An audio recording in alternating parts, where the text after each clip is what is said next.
అది 21వ ward. 21 ward. నేను 2014 నుంచి నేను కాంగ్రెస్ పార్టీలోనే ఉన్నా. 2014 నుంచి 14 నుంచి 2026.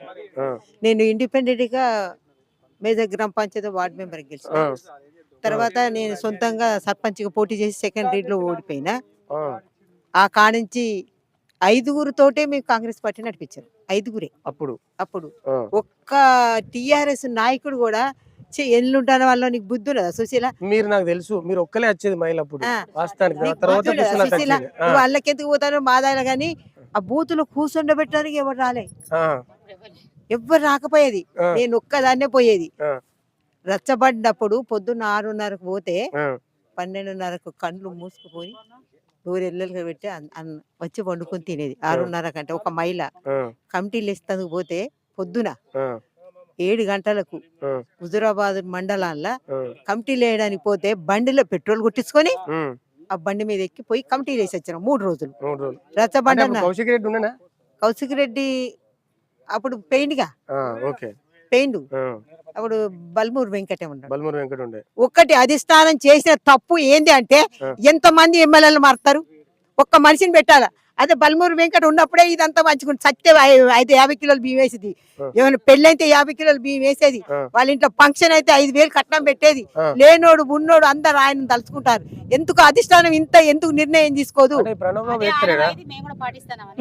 ఇప్పుడు పోయిండు బల్మూరు వెంకట పోయిండు. ఇప్పుడు వాళ్ళు ఏమంటారు, బల్మూరు వెంకట ఉన్నప్పుడు వాళ్ళకి ఎత్తే వాళ్ళు ఏమన్నారు, నన్ను వాళ్ళకు బియ్యం వేసి నాకు వెళ్ళేదంటే నా సొంత పైసలతో బియ్యం వేస్తాను. ఇప్పుడు పోయి తెలుసుకో నువ్వు. 50 కిలోలు ఆమె పెళ్ళి అయితే 50 కిలోలు, ఈమె పెళ్ళి అయితే 50 కిలోలు, వాళ్ళ నాన్న దినాలకి 50 కిలోలు. సత్య శవాలకు దానా ఖర్చు కూడా నేను ఇస్తాను. అట్లాంటప్పుడు అన్న దయ నీ కాలు మొక్కుతా అన్న, నాకు ఇలాంటి అవకాశం ఇక రాదు, ఈ ఒక్కసారే ఇవన్నీ బతిలాడు కాలు కూడా అయినా పాపం అంటలే. నేను పెట్టుకుంటా అన్న 20 లక్షలు అయినా నేను పెట్టుకుంటా అన్న. నా కొడుకున్నాడు, నా చెల్లె కొడుకుని దాదుకున్నా. నా కొడుకు జాబు, నా కోడలు జాబు, మాకు బిల్డింగ్ ఉన్నది. ఇప్పుడు నేను ఓన్లీ తిరిగితే చాలు నా 2 కొడుకులు వచ్చి ఎవరికి ఎన్ని పైసలు అని పెద్దమ్మ అనుకుంటా అన్ని కొట్టి టిక్కులు పెట్టి వచ్చి ఇస్తాం పెద్దమ్మ నువ్వు టిక్కే తీసుకోమని చెప్పారు. నాకు పిల్లగాలు లేరు, మా చెల్లె పిల్లగాలను దాదుకున్నా. నేను ఇంత చేసి 2010 ఏళ్ళు కష్టపడితే ఈ 6 రోజులు నాకు 3 రోజులు అన్నం కూడా తినుకుంటే ఏడుస్తాను నేను. నాకు ఎంత బాధ ఉన్నది మీరే చెప్పారు ఒకసారి. ఎంత కష్టపడరు మాకు కూడా తెలుసు, పుష్పలత తెలుసు, మీరు తెలుసు. నేను హుజురాబాద్ లో నెంబర్ 1 గా నేనే ఉన్నాను. ఒక్క పోస్టు అక్కడ ఏం చెప్తారు పిసిసి అధ్యక్షులు వాళ్ళు పాత వాళ్ళకి టికెట్లు ఈ ఒక్క అవకాశం ఇవ్వన్నా నీకు దండం పెడతాను నీకు అని ఈ ఒక్కసారి ఏమైంది చెప్పు, సరిపోతుంది కదా నాకు. ఇలాంటి అవకాశం ఇక రాదన్నా ఇవ్వు అని అడిగిన, అయినా మా అన్న ఇయ్యలే.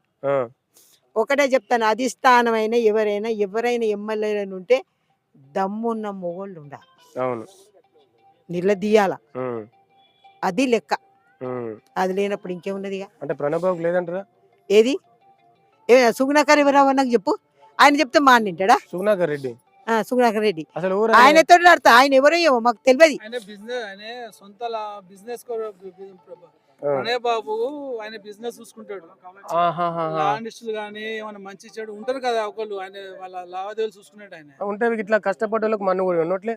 ఇప్పుడు మన్ను పోయి అంటే అన్న ఇప్పుడు మన పోచిండు మా పక్కపంటి హారి, ఆయన అంతా కొడితే 1 ఇయర్ కాలే పార్టీలకు వచ్చింది. వస్తే ఆయనకి డబ్బు హోదా ఉండొచ్చు, ఉండలేదన్న.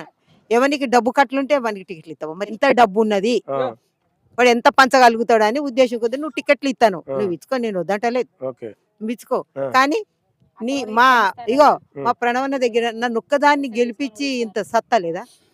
ఒక్క మాట సుశీలక్క 10 ఏళ్ల బట్టి పార్టీకి పనిచేసిందన్న, ఇది ఒక్కటి ఆలోచించుకొని నేను 5వ తారీఖు మొన్న నేను బీఫామ్ వేసిన, నామినేషన్ వేసిన, నువ్వు నా మీద దయదలిసి బీఫామ్ పంపన్నని చెప్పి దండం పెట్టి ఇంటికి వచ్చాను సింగపూర్ పోయి. అంతే. ఇప్పుడు ఈ హరి ఎవరన్నా, హరి ఎవరికి తెలుసు?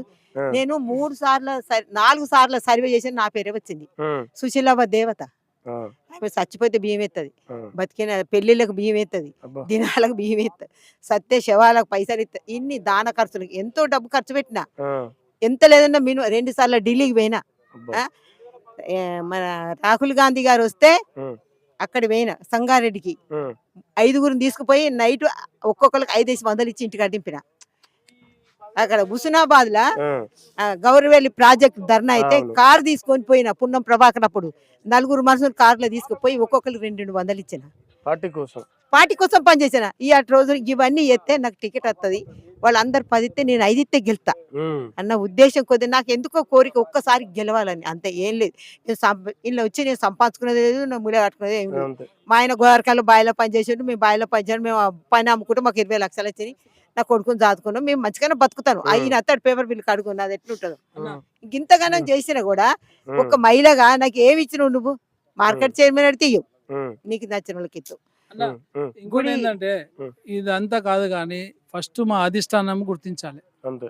అధిష్టానం గుర్తించి వాళ్ళకు ప్రతి ఒక్క మినిస్టర్లకు మేము తెలుసు ఆ, కష్టకాలంలో పనిచేసిందని చెప్పి తెలుసు. ఆ, తెలిసినప్పుడు వాళ్ళు ఇప్పుడు గెలిచినాం వాళ్ళ దగ్గర వాళ్ళు ఉంటే మేము కష్టకాలం కాంగ్రెస్ పార్టీ కష్టపడ్డది మేము ఏడికి పోవాలన్నా ఉమ్, వాళ్ళు కూడా గుర్తించాలి.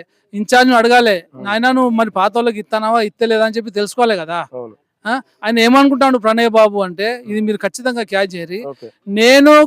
నేను తెలంగాణ కాంగ్రెస్ పార్టీలని కలవలే, ఉమ్, ఢిల్లీలో పెద్దలో కలిసిన, ఉమ్, నాకు వీళ్ళతోటి ఏం సంబంధం ఆ, అన్నట్టు ఆయన ఒక సింగిల్ పోకడగా పోతున్నాడు తప్ప ఆ, వీళ్ళతోటి నాకు తెలంగాణ రాష్ట్రంలో ఉన్న కాంగ్రెస్ పార్టీ పెద్ద మనుషులతోటి నాకు ఏం అవసరం పడేది. ఉమ్, నేను ఢిల్లీకి పోయి ఉమ్, ఖార్గే గారి ముందర కండువా కప్పుకున్నా కాబట్టి ఉమ్, నాకు వీళ్ళు ఏం చేయలేరు అన్నట్టు ఆయన ధైర్యంగా పోతున్నాడు. ఉమ్, కాబట్టి మినిస్టర్లకు పొన్నం ప్రభాకర్ అన్నకు కానీ, శ్రీధర్ బాబు అన్నకు కానీ, మానకొండ ఎమ్మెల్యే కానీ, మీ అందరికీ తెలుసు మేము ఎంత కష్టపడ్డామో కష్టపడలేదో. మీ ఢిల్లీలో కూడా మిమ్మల్ని కలిసిన మేము బీసీ రిజర్వేషన్లప్పుడు ఉమ్, మీరు ఏడికి పిలిస్తే కూడా మేము ఆకలికి తట్టుకొని మేము అన్నం తినకుండా కానీ బిస్కెట్లు తినకుండా కానీ మేము గడిపించినాం. కాబట్టి మీరు తక్షణమే ఉమ్, మీరు ఎంత తొందరగా తిస్తే అంత తొందరగా హుజరాబాద్ లా ప్రణయ్ బాబును మార్చితే మాత్రం హుజరాబాద్ లో కాంగ్రెస్ పార్టీ బతుకుతుంది. లేకపోతే ఆయన సంపెత్తాండు, ఆయన మళ్ళా అందరూ వాళ్ళ గ్రూప్ లోకి ఇచ్చుకుంటాడు. మా మీద గాని పైసలు తీసుకొని పక్కకు పడి అంటే వానికి బట్టలు కూడా తీసి కొడతా, నా మీద ఏ కేసు పెడతారో చూస్తా. వాళ్ళు తప్పుగా ప్రచారం చేస్తా మాత్రం వాళ్ళకు నరుకుతా నేను. ఉమ్. కానీ నేను నిజాయితీగా నరకుడు ఎందుకు? ఇప్పుడు నువ్వు పని చేసినావు కాబట్టి నీ వాటిలో గెలిపి అని చెప్పి నీ వాట్సాప్ లోకి పెట్టుకో. కాదు, నేను మా వార్డ్ సభ్యులు నన్ను గెలిపించడానికి వాళ్ళు సిద్ధంగా ఉన్నారు.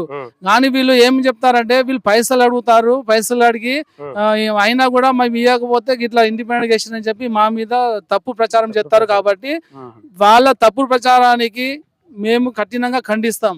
మాకు అట్లాంటిది ఏం లేదు, మేము అన్నం తింటున్నాం, పార్టీకి నమ్ముకుంటాం. రేవంత్ రెడ్డి పిలుపు మేరకు మేము దేనికంటే దానికి సిద్ధంగా పోతాం. అల్లా దయ వల్ల 17వ వార్డు ప్రజలు నన్ను గెలిపియండి.